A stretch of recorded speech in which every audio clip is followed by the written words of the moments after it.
Hello everyone, welcome back to my channel. तो कैसे आप सभी? आई होप आप सभी बहुत अच्छे होंगे। आज मैं आपको सिखाऊंगी चादर में इलास्टिक लगाना। तो उसके लिए सबसे आसान तरीका है इलास्टिक लगाने का। सबसे पहले हम गद्दे की जो हमारी लंबाई होती है कि गद्दा हमारा कितना मोटा है, उसकी लंबाई चेक कर लेंगे। उसके बाद हम इसकी मेज़रमेंट करके कटिंग करेंगे। पे हम गद्दे का नाप बड़े आसानी से ले सकते हैं। हमने गद्दे का नाप यहाँ से यहाँ तक लेना है कि ये इसकी कितनी लंबाई है गद्दे की।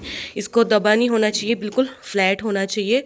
तो आप इसको हाथ से भी नाप सकते हो। हाथ से नापने के बाद में आपने इसको इंची टेप से मेज़र करना है कि आपका ये कितना आ रहा है। ठीक है, तो यहाँ से यहाँ तक हमने नाप लिया है गद्दे की लंबाई का। इससे ही सारा मेज़रमेंट जो लेना होता है वो कंप्लीट हो जाता है। आपको इस तरीके से चादर बिछा के उसके बाद निशान लगाने की ज़रूरत नहीं पड़ती। तो अब हम यहाँ पे इसका मेज़रमेंट जो था वो 7 इंच के करीब है। तो यहाँ पे हमने यहाँ पे 4 फोल्ड में ये बिछाई हुई है, 1 2 3 और 4। ये हमने चारों कोने, 4 कोने होते हैं हमारी चादर में, तो चारों कोने हमने एक साइड में करके इकट्ठे इक्वल करके बिछा लिए हैं। अब हम यहाँ पे लगाएंगे निशान 7 इंच का, क्योंकि जो हमारे गद्दे की लंबाई और मोटाई है वो 7 इंच के करीब है। तो यहाँ पे हम 7 इंच का निशान लगा लेंगे। तो ये हमने 7 इंच का निशान लगा लिया है।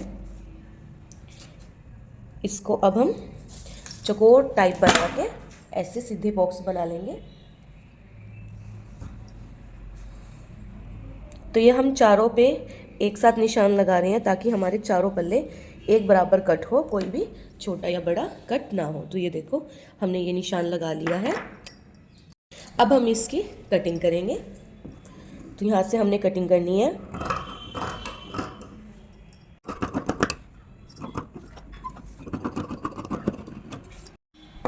तो यहाँ पे ये हमारी कटिंग कंप्लीट हो चुकी है और इसको हमने हर एक कोने को, 4 कोने हैं ये, चारों कोनों को ऐसे पकड़ के ऐसे स्टिच करना है। ठीक है, और अगर आप इलास्टिक नहीं लगा रहे हो तो आप सिर्फ चारों कोनों को ऐसे पकड़ के स्टिच कर सकते हो, उससे भी चादर की फिटिंग प्रॉपर हो जाएगी सेट। तो अभी हम इसमें इलास्टिक लगाएंगे, उसकी स्टिचिंग बताते हैं आगे। अब हम यहाँ पे इन दोनों को ऐसे जोड़ के और इस पर डबल सिलाई लगाएंगे। तो यहाँ पे हमने सिंगल सिलाई नहीं लगानी, डबल लगानी है। और यहाँ पे ये कपड़ा वुलन में है और ये चादर का है, थोड़ा सा स्ट्रेचेबल भी है। तो यहाँ पे जो हमारी नीडल है इस पर 16 नंबर की और 18 नंबर की नीडल नहीं चलेगी। इस पर नीडल चलेगी या तो चलेगी 11 नंबर की या फिर 14 नंबर की। 14 नंबर की नीडल सबसे बेस्ट है। तो अगर आप वुलन की कर रहे हो तो यहाँ पे आपने 14 नंबर की ही नीडल लेनी है। तो यहाँ पे ये ऐसे कंप्लीट हो चुका है। इसको हम पक्का कर लेंगे डबल सिलाई करके। ऐसे ही हम चारों कोनों को फोल्ड कर लेंगे। तो हमारे ये सारे फोल्ड हो चुके हैं। इसके बाद अब हम इसमें इलास्टिक लगाएंगे। तो यहाँ पे मैंने ये ब्लैक कलर की इलास्टिक ली है जो कि आपको मार्केट में इजीली मिल जाएगी। ये इलास्टिक आपको मार्केट से मिलेगी 2 से 3 रुपये मीटर के बीच में। तो यहाँ पे इसको हमने क्या करना है, इसको मैं यहाँ से लगाना स्टार्ट नहीं करूँगी, इसको मैं इधर से लगाना स्टार्ट करूँगी। तो यहाँ पर मैंने ये वाली इलास्टिक कम से कम 10 इंच ली हुई है। तो इसको ऐसे रख के मैं थोड़ा सा ऐसे फोल्ड कर लूँगी। तो यहाँ पे क्या है, ये इसके अंदर गुम हो जाएगी। ठीक है, तो मैं इसको लगाना सिखाती हूँ अभी। अब हम इसको यहाँ पे ऐसे रखेंगे और इसको ऐसे हल्का सा फोल्ड कर देंगे। इतनी यहाँ पे हमने जगह ऐसे छोड़नी है और इसको यहाँ से ऐसे सिलाई को पक्का करते हुए लगाना स्टार्ट करेंगे हम। तो यहाँ पे एक बात का ध्यान रखना है, इस पे यहाँ पे आपने बड़ा बखिया रखना है और इसको ऐसे स्ट्रेट, इसको नहीं खींचना आपने फैब्रिक को, इस इलास्टिक को हमने हल्का हल्का खींचना है, ज़्यादा भी नहीं खींचना, हल्का हल्का खींचना है, जिससे कि ऐसे थोड़ा सा सेट हो जाए। इतना खींचना है बस, ऐसे आ जाइए। ठीक है, जो कि हमारी चुन्नट पड़ती है, जिससे हमारी चादर सेट होती है। और ये सिलाई आपकी इलास्टिक के ऊपर आनी चाहिए, इस बात का आपने खास ध्यान रखना है। तो हमने एक सिलाई ये थोड़ा सा कर दिया यहाँ से, तो आप देख सकते हो यहाँ से ये ऐसे खींच रहा है। तो इसको हम दोबारा से ऐसे करेंगे और ये ऐसे इसको थोड़ा थोड़ा फोल्ड करते हुए यहाँ पे आपने प्रेस करना है हाथ को, यानी कि टाइट रखना है जहाँ पे आप प्लास्टिक को खींच रहे हो। तो ये देखो जहाँ जहाँ इलास्टिक डल रही है वहाँ वहाँ पे ऐसे झोल टाइप में होता जा रहा है, यानी कि खिसता जा रहा है। तो इसको यहाँ पे टाइट पकड़ना है और इसको ऐसे रखना है, और ये यहाँ पे लास्टिक है, तो अंदाजे से आपने लास्टिक के ऊपर ही सिलाई लगानी है।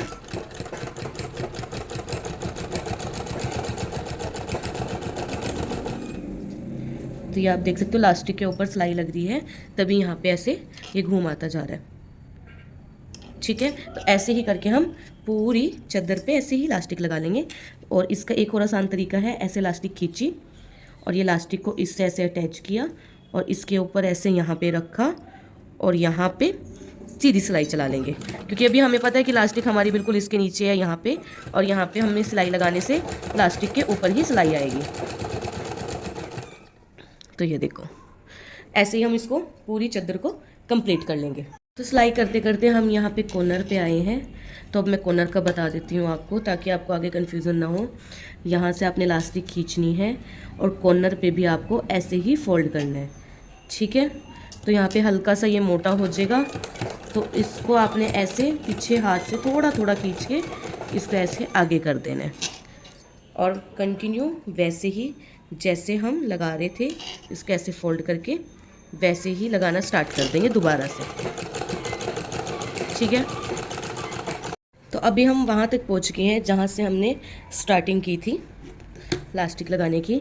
तो इसको हम अभी यहाँ से थोड़ा सा खींच के और इस वाली साइड से भी ऐसे निकाल लेंगे, और यहाँ तक हम पहुँच चुके हैं।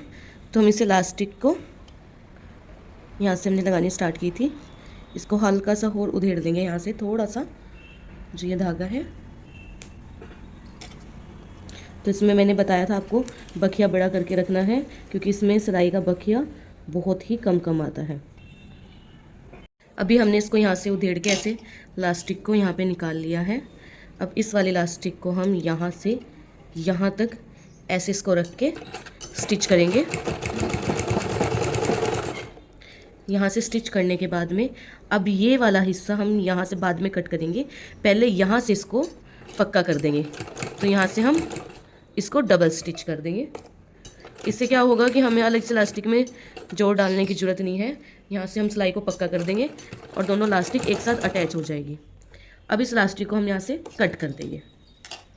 ठीक है, इस लास्टिक को कट करने के बाद में अब हम इसको यहाँ से भी ऐसे बंद कर देंगे।